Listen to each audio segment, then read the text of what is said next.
So good morning, esteemed judges and my dear friends. So my talk is on a clinical trial between the Sewingneedle microcapsulotomy versus the small needle aspiration to avoid the Argentinian flag sign. And I have no financial interest.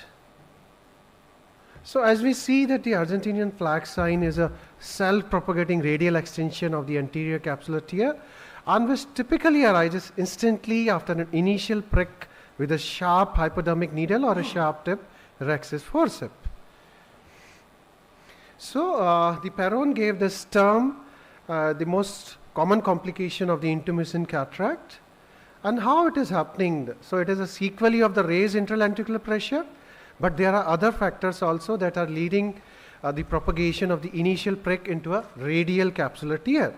So there are many factors responsible, like the high pressure anterior compartment, propelling posterior compartment, and a forward thrust of the nucleus is also responsible. And there are many techniques to overcome. So there are two-stage capsulorhexis, mini-rhexis, phaco-capsulotomy, precision pulse capsulotomy, puncho-rhexis, Brazilian technique, and the flax also. Then this technique of a small needle aspiration, it involves pricking the anterior capsule with a sharp 26 gauge hypodermic needle, followed by simultaneous aspiration of the liquefied lens matter to decompress the bag. But often the peripheral extension of the capsular tear, it happens instantly after pricking the anterior capsule, even before the liquid cortex aspiration is initiated. So it means there had to be some other factors responsible which assist the raised intralenticular pressure to propagate the splitting of anterior capsular tear, resulting into the Argentinian flag sign. So this was the this technique published in JCRS. So what is not known, that it is the configuration of the initial puncture created to open up the anterior capsule by the sharp tip hypodermic needle or the rhexis forceps. What does lead to? This puncturing the anterior capsule with an ultra sharp beveled hypodermic needle or the sharp tip rhexis forceps. So there is always a small linear cut with open edges along the entry, as seen in this video. So what is not known, it is a raised intralenticular pressure that triggers the disruptive force along the discontinuous open edge. So we can see that the tear always extends radially along the discontinuous open edges of the linear cut, but it is never perpendicular to the tear.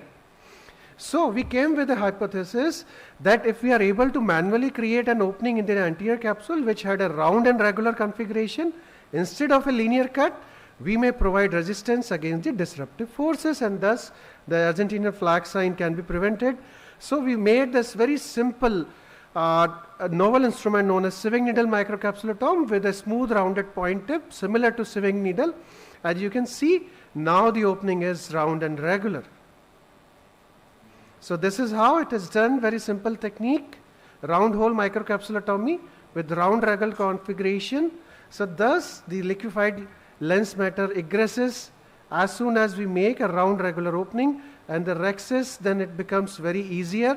And you can see the very round regular opening, a small opening is there in the after zooming in, and then the rest of the this steps of the capsular rhexis, ideal rhexis of 5.25 to 5.75 as a piece of cake. So these were the result, the 53 cases of the small needle aspiration, 7 extended into the Argentinian flag sign, whereas in Sewingneedle 1 extended, so with a significant p-value difference of 0.001. So in conclusion, in intumescent white cataract, it is primarily the linear cut configuration that is responsible to spontaneously extend along its open edges, leading to Argentinian flag sign, whereas the Sewingneedle microcapsulotomy with round regular configuration, like a capsulotomy, in true sense provides resistance against the disruptive forces triggered by the high intralenticular pressure. So the initial decompression of the capsular bag, it facilitates safe and controlled creation of a capsular rhexis of a desired size with higher level of efficiency and safety. Thank you so very much. Is this the original design? Have you patented this, or Yes, is yes, it, it's patented. and it's available? Is it your own this thing, because or somebody else has been? It's our team, Dr. Rajendra Prasad sir, Dr. Anurag Okay, Badhani. okay, the same thing. So Yeah. we are the same team. The paper got published in JCRS, so with the same team. Okay, that's okay. But I was wondering, Dr. Rajendra Prasad. Yeah, yeah. From So I'm part of that team. Yes, Okay. even that paper I can show you. It's my name is there. Then it's Yeah, yeah. Yes, sir. Here my name is also there. All the cases that you tried with this needle didn't have the flag sign. Now we have done 50. In this study only 53, but we are doing it since regular basis. So more than 200 cases. So all are doing well. Even now the residents are doing it, and they are very much comfortable. And also the tip. How is it? Very sharp. The tip is very Yeah. sharp. Very sharp. Tip is, but it is round. Yeah. Entry is very sharp. Sharp. But then 0.3 millimeter round and regular is there. Who makes this in the commercially available? Yes, yes, it is And commercially. company? Epsilon. Epsilon Available with makes it. Epsilon. And We don't have any financial interest in I it. know, don't. Yeah. But if can we get this some? Just to try Yes, it out. yes. Yes. Actually, the concept is very great. Yeah. Instead of making a linear cut, Yeah. while starting itself, you try to make a V Yes. or round. It works. So whenever we are doing that linear cut, no, so it is extending radially. Exactly. This is what happening because there are two irregular edges.